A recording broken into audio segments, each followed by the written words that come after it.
Proses naturalisasi rampung, Erick Thohir mulai bentuk tim jangka panjang Timnas Indonesia. Pengamat sepak bola Roni Samloy mengapresiasi Ketua Umum PSSI, Erick Thohir yang telah memperjuangkan proses naturalisasi pemain untuk memperkuat Timnas Indonesia sehingga berjalan baik. Hal itu sesuai dengan komitmen PSSI untuk menuntaskan satu persatu proses naturalisasi. Setelah Sainpati nama yang sudah lebih dahulu rampung proses naturalisasinya, kini naturalisasi Ivar Jenner dan Rafael Struijk akan segera rampung. Ketiga pemain naturalisasi itu pun siap memperkuat skuad Timnas Indonesia pada ajang internasional. Menurut Samloy, setelah skuad Garuda Muda gagal tampil di Piala Dunia U20 2023, Erick Thohir terus berupaya untuk membentuk tim nasional jangka panjang yang tangguh dengan komposisi pemain muda terbaik.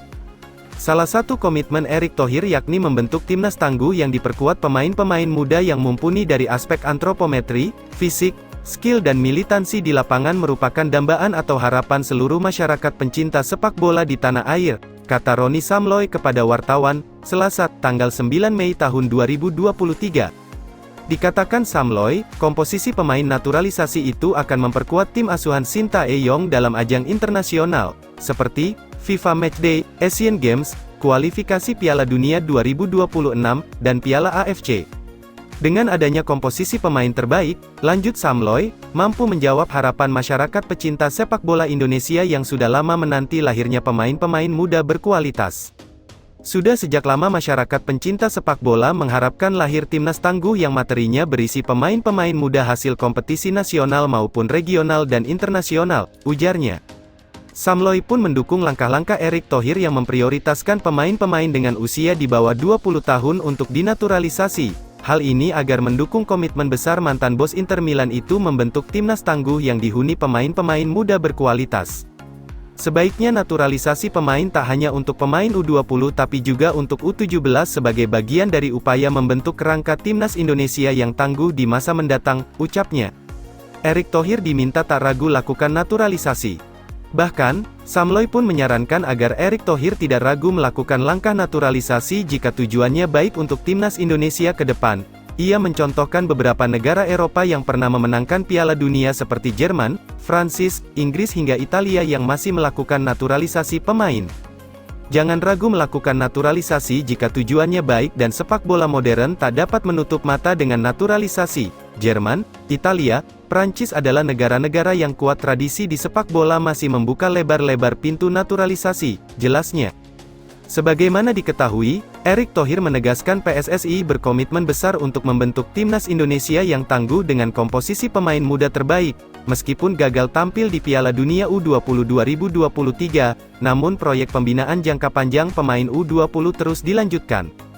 Salah satu diskusi saya dengan Coach Shin Tae-yong adalah kita mulai akan membentuk tim jangka panjang yaitu usia-usia muda dan juga pemain yang bisa memperkuat timnas, ucap Erick Thohir. Siapapun yang terbaik sesuai kualifikasi kita akan coba dorong agar kita punya timnas yang konsisten, tegas Erick Thohir.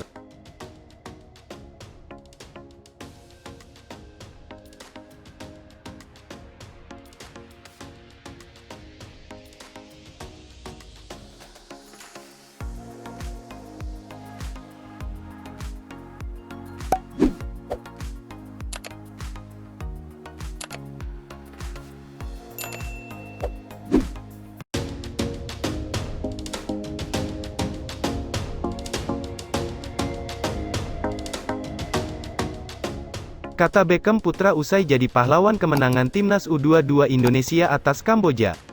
Beckham putra berhasil menjadi pahlawan kemenangan Timnas U22 Indonesia atas Kamboja berkat satu golnya. Sebagai informasi, duel antara Timnas U22 Indonesia versus Kamboja dihelat di Olympic Stadium, Phnom Penh, Rabu, tanggal 10 Mei tahun 2023. Ini merupakan laga terakhir pada babak penyisihan Grup A. Sehingga hasilnya menentukan nasib kedua tim, terutama untuk Timnas U22 Kamboja. Tim asuhan Keisuke Honda wajib meraih kemenangan guna menjaga asa lolos ke semifinal.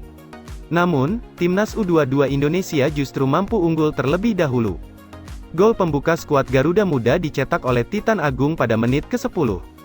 Kamboja sempat menyamakan kedudukan berkat gol Shin Sobanamakara pada penghujung babak pertama.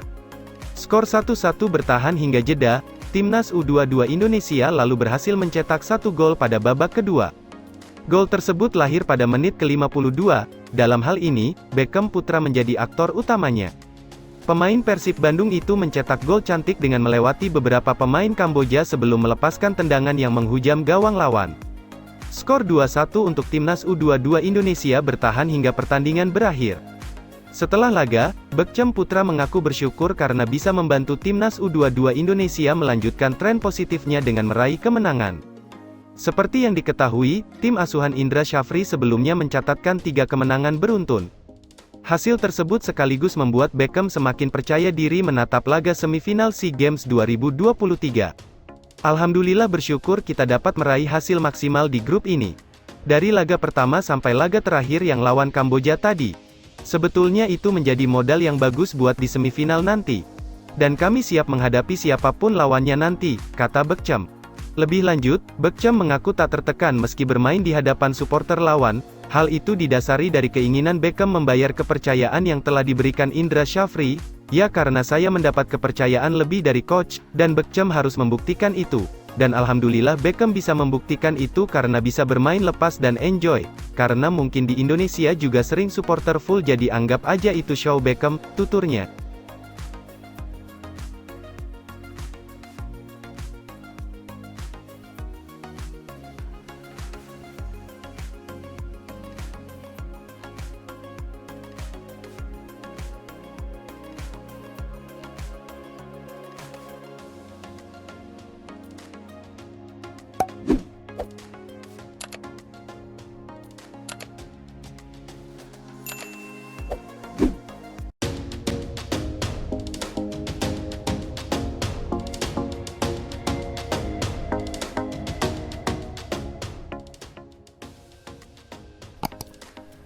Indra Syafri akan lakukan eksperimen formasi di laga Timnas U22 Indonesia vs Kamboja.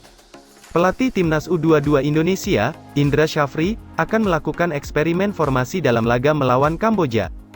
Duel Timnas U22 Indonesia melawan Kamboja merupakan pertandingan terakhir grup A SEA Games 2023 di Stadion Nasional Olimpiade, Phnom Penh, Kamboja, Rabu, tanggal 10 Mei tahun 2023. Jelang pertandingan, Indra Syafri akan melakukan rotasi pemain Timnas U22 Indonesia. Rotasi ini dilakukan sebagai persiapan skuad Garuda Muda untuk tampil di SEA Games 2023 pada tanggal 13 Mei tahun 2023. Seperti diketahui, Timnas U22 Indonesia sudah mendapatkan tiket ke semifinal SEA Games 2023 usai meraih 3 kemenangan di grup A. 3 kemenangan itu didapatkan Marcelino Ferdinand DKK saat bersua Filipina, Myanmar, dan Timor Leste. Laga melawan Kamboja hanya untuk menentukan status juara grup atau runner-up yang akan diduduki Timnas U22 Indonesia. Untuk itu, Indra Syafri memastikan bahwa akan melakukan rotasi dalam laga nanti. Namun demikian, Indra Syafri tidak menyebutkan siapa saja pemain yang akan diistirahatkan dalam laga melawan Kamboja. Ia ingin publik bisa bersabar, ada beberapa rotasi. Tapi tunggu saja besok line-up-nya dan masih ada perubahan, kata Indra Syafri. Selain melakukan rotasi, Indra Syafri juga akan mencoba eksperimen baru dalam formasi Timnas U22 Indonesia. Ini tampaknya Indra Syafri akan mencoba beberapa pemain menempati posisi baru. Indra Syafri hanya membawa 20 pemain sesuai regulasi SEA Games 2023. Untuk itu, ia membawa pemain-pemain yang multifungsi dan bermanfaat bagi tim Merah Putih. Sudah 2 pemain yang menjadi eksperimen Indra Syafri yakni Alfreandra Dewangga dan Fajar Faturrahman. Dewangga dipercaya bermain di posisi bek tengah dan gelandang bertahan.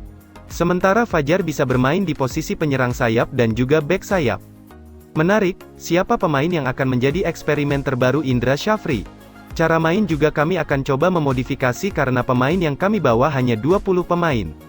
Kami harus melakukan rotasi dan tentunya akan ada penyesuaian formasi dan sebagainya, tutup Indra Syafri. Sementara itu bagi Kamboja, laga melawan Timnas U22 Indonesia sangat penting bagi mereka. Kamboja wajib menang untuk menjaga asa lolos ke semifinal SEA Games 2023. Namun Kamboja juga harus melihat hasil pertandingan Myanmar melawan Filipina yang digelar di Stadion Nasional Olimpiade, Rabu, tanggal 10 Mei tahun 2023, pukul 16 waktu Indonesia Barat. Jika Myanmar menang, maka mereka yang lolos ke semifinal bersama Timnas U22 Indonesia.